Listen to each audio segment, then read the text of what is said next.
This is the final of a 3-part interview that I did with Jerry West at Summer League.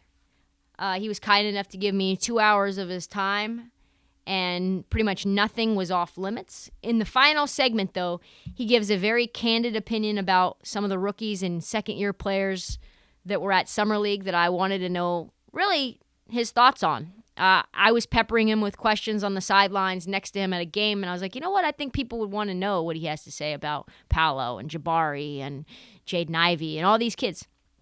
So I figured I would ask him and get his evaluation on the record so that when we find out who these players really are, we'll either have receipts or the receipts will be old takes. As before, the quick caveat is that the audio is not great. Because of the nature at Summer League, things are very hard to achieve the same level of success with quiet rooms being impossible to find. There were no quiet places to sit down. We sat in a Starbucks. Yeah, we did. At a convention hall inside of a hotel inside of the Strip of Las Vegas. So the audio has a lot of background noise. We've worked really, really hard to minimize it. I thought that it was going to be impossible. If you have a pair of headphones, I would suggest you use those and not put it on the speaker of your laptop or phone. As with this interview before, like I have said, has been edited for time and for clarity, but let's get into it. I think Jerry West is the best talent evaluator in the game, full stop. I think the record of it is obvious. You've seen multiple trades go down. You've seen trades get kiboshed. You've seen picks happen that turned out to be some of the best in history, right? Like the Kobe Bryant pick that was traded from Charlotte. Pretty good one, I'd say. I wanted to get his thoughts most specifically on Chet Holmgren, probably the most polarizing player in this year's draft. A lot of people very high on him, think he can be a unicorn. A lot of people think that he could be brittle and break down. I want to know how his game translates to the NBA. And the way that he broke down Chet, who he said, by the way, was his favorite player in the draft, which was stunning, was fantastic. I also thought him breaking down the difference between Kevin Durant and Chet was also really good. I asked him whether they were the same. His opinion, not at all. Find out why. Well, he is unique. You don't see a player that size that can do the things he can do. He's a tough kid. He's going to get bigger and stronger. But his knowledge of the game and his skill level, it surprises you when you see someone that big in terms of height. And you look at his body and say, oh, my God. This looks like some kid who's, 12 years old who's grown 6 inches in one summer. And he's a tough kid, but he's going to be really, really good. And he's a player that's going to make other players better. He's going to block a lot of shots. So he just doesn't stand there where people just drive to the basket. And he moves, and he's active. He'll go from side to side. But he probably was my favorite player in the draft because I just see that people are going to like to watch him play. They're going to watch him get better. And you're going to watch OKC get better with him there. So he's... Again, I don't know the kid at all, but he's fun to watch. A lot of people have tried to compare him to other players that are tall and skinny and can handle the ball. You saw one up close. You helped recruit one up close, Slim Reaper, Kevin Durant. How do those two players compare? Oh, they're completely different. Right. But, Kevin is thin-looking, but he's always been thin. And Kevin's a generational star. When I was around him in Golden State, the thing that was amazing to me was just how professional he is. I mean, he works on his game. You really can't guard him unless he's the only player out there with any substance. He does everything. He can defend, he can pass the ball, block shots. He's not selfish.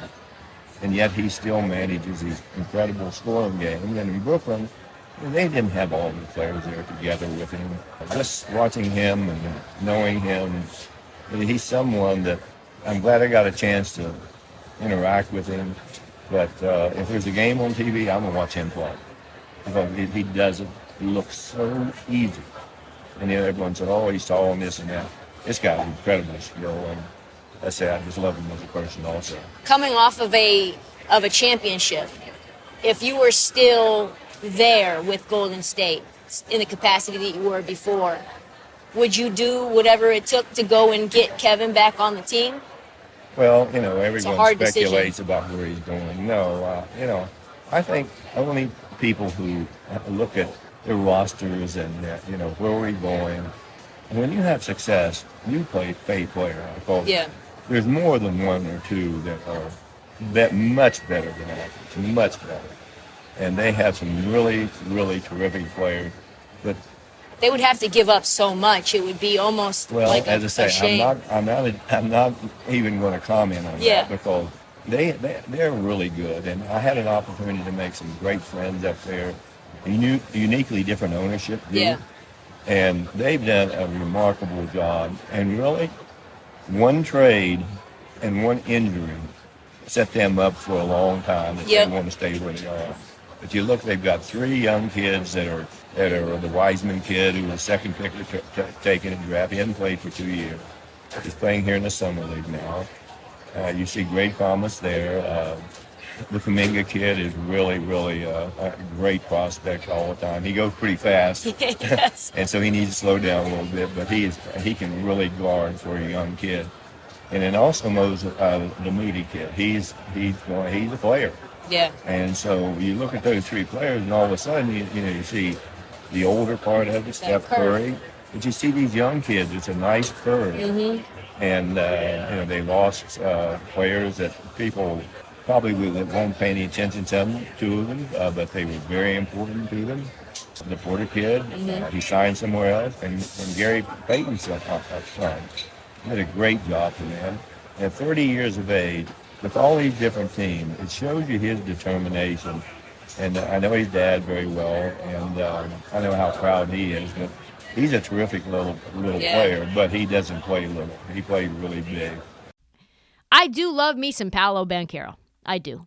I saw him live in person, and I said, that man is going to go number 1 overall. How could he not? He's a beast. Just a man amongst not even children, a man amongst infants, really. I thought he was the most NBA ready. I thought he made the game look very easy. Jerry even made fun of me during watching him because he said I was too enchanted by Paolo. You just love Paolo too much. I think you need to settle down, slow the brakes down on Paolo.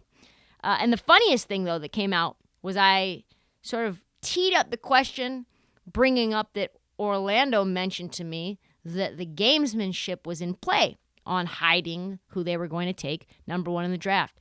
Jerry West thought that was dumb. So let's move forward, Paolo. Very interesting how that whole thing went down. Mm-hmm. He was slated to be the 3rd pick going to Houston. Orlando always had their eyes on him. I talked to Becky Bonner yesterday, and she mentioned that they cut things really tight because that's a part of their culture. They don't let things leak out. And also, a little gamesmanship never hurt anyone. What are your thoughts on Paolo? Well, it didn't make any difference. They had the number 1 pick. Yeah. So that wouldn't fly. Whoever they took, I guess they were going to be fine with. But no, that would never concern me. Okay, never. People are always talking about leaks. The biggest leaks are the agents. Those are the leaks, okay? And also talking with other people. People who are in the loop, and particularly agents, they do this because, there's some cachet about having the number 1 pick in the draft, and it probably means more money, ancillary money for him. But he's a very good young prospect. He's very smart. I think the thing at this point in time he does best is pass the ball. He's got he can make shots, he can shoot the 3, he can make mid-range shots. But he still has a way to go with all these kids, but he should really be a heck of a player and someone that's going to help them become better. They've had a lot of high picks in the draft, a lot. And hopefully this will be the one that gets them to a position in the league. They start winning games and becoming franchise to be reckoned with. Keegan Murray was another player I wanted to ask him about. I thought that his evaluation of Keegan Murray should make Sacramento Kings fans excited. He is super high on Keegan. He mentioned Keegan Murray's name to me before the interview multiple times. I knew I should get his insight on him. He called Keegan quietly spectacular, mentally gifted. For his full breakdown and his greatest challenges to becoming a great player, listen in. Well, if you look at the team, they have a lot of back. Yeah, they do. They signed a couple, I think, into season, been over a free agent. They felt they needed someone to put in there and just plug him in and let him play. And if you go watch him play, you really don't notice him at all because he doesn't do a spectacular thing. Yeah. At the end of the game, you can just plug in what he's going to do, and particularly in college. This will be a little bit different challenge for him, but he has a gift. He has the ability to know how to score the ball. He passes the ball. He's not selfish. He'll get his rebounds every night. And you might not even, if you're watching in the summer league, you always want to see something spectacular from him. He's quietly spectacular. Yeah. Because he's so steady. And it will be interesting to see his growth in the league as he playing against better players, players that mentally are as gifted as him. But I think he's going to be a nice pick for them. And hopefully he happens because they need to start winning games. Yeah, I was talking to some people that are in the media for Sacramento, and they said their only goal as media members and fans is just to get to the playoffs. And I said, wow, that's really a different bar than other teams. What do you think the challenge is? You said that he might have a couple of things that will challenge him in the NBA. What do you think those are? Well, the thing that would challenge him is that in this league, everyone doesn't play the same. In the summer league, you're playing against people. For these young rookies, all of them, I want to see Banchero play against Kevin Durant. Mm-hmm. How's he going to play against Kevin Durant? How's Keegan going to play against Kevin Durant? How are they going to play against Giannis? Mm-hmm. That's a major upgrade of experience and greatness in players. Those are the things that always interest me. If they compete and do what they want to and don't back down, those are the ones who are probably going to take the additional step. The most shocking thing to me on draft night was Jabari Smith going number 3 overall because, again, Orlando hid who they were going to take. Jerry's evaluation of Jabari was also low-key sort of a shot at the Houston Rockets in general, having no identity. And it also gave him an opportunity to break down how a college player transitions into being a pro. I do think him mentioning that Jabari is going to have to find his purpose on this team was very existential and very funny and a real, I guess, glean into what's happening in Houston. I don't think anyone really knows what the identity or goal of this team is going to be, but they're going to go a million miles a minute, and they're going to be really, really fun. Where does Jabari fit in? Jerry is even scratching his head. Well, if you watch them play, it looks like Avalanche, okay? It's chaos. Well, it's get out of the way. Here they come. They play very fast. They got some really good young players. And I think he's going to have to find his purpose in that team. But one of the things he can really do, he can really shoot through. Yeah, he can. And that will help them because they rush the ball down the floor. He runs the court really well. And I think he's going to be a very good defensive player. He's long. I think the thing with him is that he's just experienced playing against better players, playing so many games in the season. And I think that's a challenge for all these young kids. And hopefully that will be an adjustment. They'll play 40 games. And heck, they've been resting for a while in college. And they look at it, and they're not even halfway through the schedule. This is when these young players become professionals, how they grow with the additional games, how they grow with playing against great players. It's just staff along the way. They will be encouraging these kids that, you need to work on this a little bit more. You need to work on this. This is what our analytic people see your weaknesses. And so they're going to get an extensive amount of time spent with workout people and also trying to refine their games a little bit more to match the NBA game. When San Antonio took Josh Primo from Alabama, number 12 overall 2 drafts ago, I was stunned. I think a lot of people were stunned. He was nowhere on anyone's draft board. But over time, as people started to watch Josh Primo, they started to see, they just took him a little earlier because they loved him. He's a young kid, a lot of potential to get into. But Jerry actually was interested in Josh Primo as well for the Clippers. San Antonio, one of the best organizations in finding talent. Listen to what Jerry had to say about what makes Josh Primo special. What are your thoughts on Josh Primo, and do you think that them taking him at 12, San Antonio taking him at 12, was as surprising as the rest of the media would have thought? Well, again, he was only a freshman. Yeah. And, again, there have been a lot of people taking him. Trust me, they would. I know the Clippers would have taken him, that's for sure. But I see him, he's got kind of you look at him, you say, well, this guy's a scoring guy, right? Well, he can go by people, he can pass the ball. And I think they hope he's kind of a bigger combo guard who can, and he will defend. I think they're looking at him and maybe being able not to score the ball, but also pass the ball. And he goes by people. I think it's a learning game because he is so young. And he's another wonderful kid. Oh, my gosh. I've spent some time with him. But those picks don't surprise me a lot. There's a kid that probably, if he hadn't gone to Chicago, he'd probably gotten drafted 29 to 35. It's going to be really a good NBA player. Jalen Williams from Santa Clara. Yeah. He's going to be really a good player. And, you watch him, you have to pay attention to him. He plays at a great pace. He can go fast. He can go slowly. He can pass the ball. He can shoot threes. I think you can play him in a lot of different positions. And that, to me, is what makes him so unique. But there's a lot of players out there that are going to get drafted, that were drafted high, that are probably going to be disappointments. And because of the role they're in, or because of what people see in them that is not the right thing to see?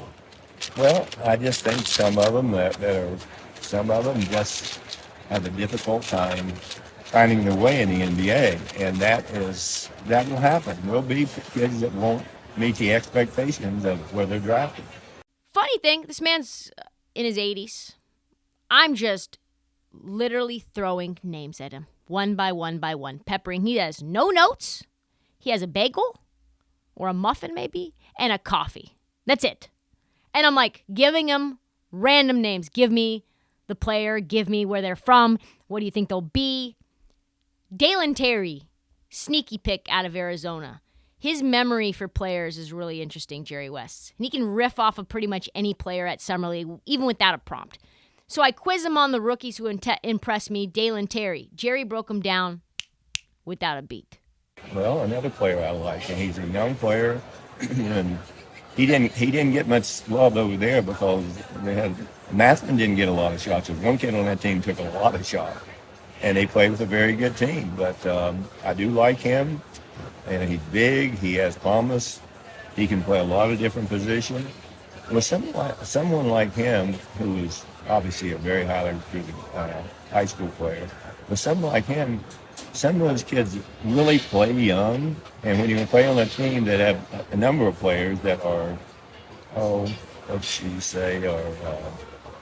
people who shoot the ball more. Chuckers. We call those chuckers. Well, I thought that was a game that they played somewhere out in this country. Some of them are just much more offensive minded. Yeah. And the thing, he blends in with those people, but he does the little things that attract people, and he's going to grow as a player also, but he's so young too. Jaden Hardy, one of the players that everyone wanted to see at the Summer League. So I wanted to get his opinion on whether Hardy going to the G League was good or bad for his career. A lot of people thought Jaden Hardy was going to be a top 3 pick until he went to the G League. If he would have gone to college, he would have been in that 1 through 5 slot. He ended up falling. But Jerry is a huge, huge fan of Jaden Hardy. Well, early in the G League, he did not shoot the ball well. No. He did not. And I think people, when you look at a guard, there's always people that, if you pigeonhole every player, a point guard, okay? He's supposed to distribute the ball, get in the lane, and make passes, okay? And these kids, and you're young kids playing against older players, he can get a shot anytime he gets it. I mean, it's easy. He's been very, very impressive here, and he's going to be a scorer in this league. I don't care who he's playing against. He's going to score the ball. Where he was drafted, I'm sure the people are thrilled with him. Yeah, Dallas, he'll come in. Oh, they're thrilled with him. And he can, look, they lose Brunson. Yep. Is he experienced enough to play in that position? Well, I'll tell you one thing, he's going to get a shot, okay? You're not going to stop him. And, late in the games, creators who can go by people and make a play or score the ball. Those are players you love to have on your team. Some kids just don't have the ability to go by people and get a clear look at the basket. Some people, they'll go by him, but it's always an awkward looking shot. He looks like he can just get a shot anytime he wants to, and he does not bounce a ball all over the place when he's trying to do it. But I do think he's a really good prospect. Jaden Ivey, another player people have varying opinions on. Here, Jaden breaks down Ivey's game. I think it's well worth a listen for those interested in knowing why he fell a little bit in the draft. You know, they were taken completely different in the draft. Yeah. Really like the Ivy kid a lot. He really has an extra gear. He does. Like a special extra gear? Oh, yeah. Yeah. Oh, yeah. And Detroit is thrilled with him, of course. He'll be a great fit with them because they need someone in the backcourt. They probably want to play faster, but Detroit's done a really good job and adding some talent there, and they're going to be a lot better next year. But I think he was a player that some people would have probably loved to have him a lot higher than where he went. He's got a chance, but he's completely different than Hardy. Jaden Hardy. He's completely different. They're completely different players. He wants to, when I'm talking about Ivy, he wants to just go by you, okay? And he's going to go by you. In an open court, he is going to be a monster in the open court. He's going to grow as a player, and another fantastic kid. I had an opportunity to spend some time with him, and very, very impressed with him. The last game he played, he hurt his back. Somebody undercut him. He hurt his back, and he's not going to play anymore. But in this game, he was like killing it in the first quarter, and out of the game, and they're not going to take a chance with him, nor would I. Neemias Queta, not a name a lot of people know unless you're a Sacramento Kings fan. He was dominant in Summer League, like just killing other centers. Definitely older, a little bit more skilled, more mature, obviously. So I wanted to ask Jerry about Neemias Queta, one for Sacramento fans, who I know want to know, the Chatty House. For Kings fans, I think they want to see what he could be. But I also wanted to get his opinion on the big man and who he could be, because I think he's a sleeper to make some noise next year. Neemias Queta kind of has looked very dominant in the Summer League, but it's really hard, I think. My opinion is it's hard to really judge big men in the Summer League because there's just not a lot of height. There's a lot of like little guys that are trying to make their way, trying to get into the league. What do you think his upside as a center in this league? Well, you know, we went to school, Utah State, and it had really kind of a young kid coming in playing basketball. There's things you always liked about him. His work ethic, his skill level was not what it should be. Yeah. But he's been really impressive over here. But as you mentioned, there's not. We'll see what he does when they're playing against better centers. We might like to watch him play against Chet. Yeah. That might be an interesting matchup.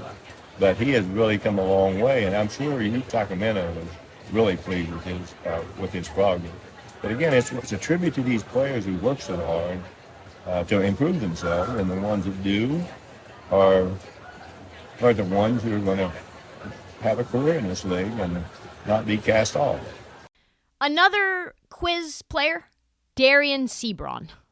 And just like that, he brings up NC State and some of the issues that NC State had as a team, and even like breaks down some myths and essentially like squashes that down. And boy, did he break down who Darian Sebron could be, why that team underperformed, but also help me to understand and help you guys, I think, to understand the difference between a student athlete and a full-time athlete. I don't know why, but Jerry also then brought up Tari Eason, who went to LSU, and why he's high on Tari Eason, so you get a little bonus evaluation on Tari. NC State had talent, okay? They're really young, and it looked like to me, because they were so young, it was hard for them to play together, and it wasn't because the kids were selfish, okay? They're just so young, playing in a great conference, and they lost a lot of tough games, but he's played really well. You know, New Orleans has done a fantastic job in acquiring talent. One of my favorite players they drafted, Dyson Daniels. I think he's going to be terrific in this league. And All these kids, put them in the spot where they don't have to go to school. Now, all of a sudden, they have a profession, not a part-time profession as college is. And I think the burden of going to school, becoming a student, now they can specialize in what they're majoring in. That's basketball. And but he's a lively, wiry kid. Another kid from LSU, Tara Issa. Yeah. He has been very impressive. He can come in the league and play right away because he can defend at multiple positions. He's explosive. He can run. He's active. He's probably the biggest surprise for me up here. The kids were drafted later, and people after this draft, the scouts are going to be sitting around and saying to themselves, why wasn't he drafted? When we watched games together, Jerry talked a lot about Dyson Daniels. Ton. And I know he liked him, but who does he compare to? What does he think he can be? A player that makes sense to me, but wasn't readily apparent, he brings up. That should make New Orleans fans extremely excited. And I think New Orleans is going to be really, really good. Their player evaluation is, I would say, top 5 in the league, maybe top 7 in the league. And shout out to David Griffin, who also resurrected this team out of nowhere. I think they're going to be really, really good, and Dyson Daniels is a big part of that. What do you like about Dyson Daniels? Because I know you're pretty high on him. I like him a lot. He's grown so much. In the G League early on, he was kind of passive. Later in the year, he kind of reminds me a little bit of Scotty Barnes in a way. Yeah. That he can get to the basket, he can pass the ball.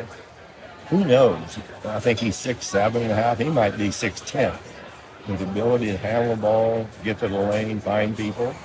I do like him a lot. I think he's again, maybe I'm completely wrong, but I think his future is ahead of him. Austin Reeves may be one of the best decisions that the Los Angeles Lakers locked into. Undrafted guy. Undrafted rookie that surprised almost everyone last year except for Jerry West, who had him on his radar pretty much the entire time because of his relationship with Bob Huggins, who actually told Jerry that Austin Reeves was the best player in the conference. Jerry thinks Austin has a very high ceiling. Why? Listen in. Who do you think is the sleeper, like a player that maybe people aren't talking about now that could really be, not only make a splash next year? I mean, this year's Herb Jones or like a Jose Alvarado. Well, as I say, I really haven't looked at it like that yet, particularly because there's so many games here, and there's 2 different venues. And I've been over there every day, and you try to watch the people you're going to watch, and some of them, for some reason, don't play. But I mentioned 2 players, even though they were drafted higher. I think both Eason and also Daniels are 2 players that I think personally think have a big upside. There's some kids that I like in the second round that I think are interesting. The Watson kid, I think he was drafted in the second round, or maybe late first.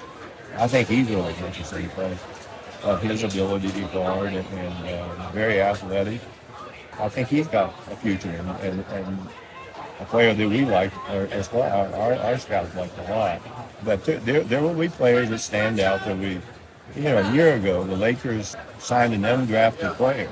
Austin Reeves. Yes. I think he's going to be a terrific player. I think he's going to be a starter in this league. I think he's going to get better and better. And watching him play in college, Bob Huggins, who West Virginia coach, and I've been friends for a long time. He's going to be in the Hall of Fame, and I'm going to be one of his presenters. He told me he thought he might be the best player in the conference. Wow. And he goes undrafted. But to me, they got a huge story. How does that happen? We've got hours of tape. We've got all these great talent evaluators. We've got fans that make mixtapes, and everyone's digging in. People are watching basketball at record rates in college because of betting as well. How do these guys slip through the cracks? Well, it's hard to say. And you look at him, and I think he's a much better athlete, but he is really smart, okay? He can defend. And he was one of those guys that probably looked like a positionless player. He's not. He's just a good player, and they got a steal in him. And I think in his career, unless something horrible happens, he's going to have a really productive career, and players are going to love to play with him. So it's just they just miss him. Not just Austin, but plenty of players that no one seems to really have stick out. Baseball, a lot of players strike out, right? Yeah. They don't think anything about it, but this is not an exact science, and that's what we talked about earlier today. Yeah. And, people are looking for different things, and they overlook players that others think are pretty good. And my goodness, when I see him, I'll guarantee you there's a lot of people that will look back and say, "Oh my gosh, why didn't we draft him?" And you'll see a lot of times teams will draft European players and keep them in Europe for a couple of years, and they'll come over here and play, and instead of drafting players here in this country, and sometimes that's very wise. Finally, I wanted Jerry's opinion on Andrew Nembhard. Did he think he was an underrated player, as his college coach thinks he is? Listen in to find out. He's a good player. He's not as flashy as his son. He's just steady. And it'll be interesting to see as he plays against quicker, better guards with more experience, but he just doesn't make mistakes. And I think you can't help but not like that about him. He's a good player. And again, sometimes people get overlooked. They look at the team. They had a great team up there. If you watch him play, you always noticed him, and he wasn't going to put up 25 or 30 points the way they played. Their team had a number of guys that averaging double figures. And sometimes people pay attention to staffs, but they had some talent on that team. And whether Chet was great, they had other players on that team that were good. And he's been very impressive also. He's very impressive in Chicago, too. Yeah, he is. I think that was one of the things that stuck out at the Combine was he really popped off the page for a lot of players. For a lot of They actually shut him down after he played so well in that game. I was talking to somebody the other day, and it was a former player, and they said that at Summer League, their coach shut them down whenever he played so well, so that other teams wouldn't get a look or try to sign him. The agent shut him down. That's all the time that we have for the Heat Check. Sincere thank you to Jerry West for spending so much time with me. I hope everyone enjoyed all of this insight. If you were to transcribe it, I think it's enough for a small novel on the lessons of basketball. The season is here, though, so starting next week, we'll go back to our multiple episode a week schedule. I hope, maybe, we'll see. If you haven't heard it, the Nick Nurse episode is up on the feed as well, and the first two parts of the Jerry West interview are up also. Do not forget to download, subscribe, please tell your friends, every single damn one of them, and follow us on social at This Heat Check and at Trysta Krick on TikTok, Twitter, and Instagram. Thank you so much for tuning in.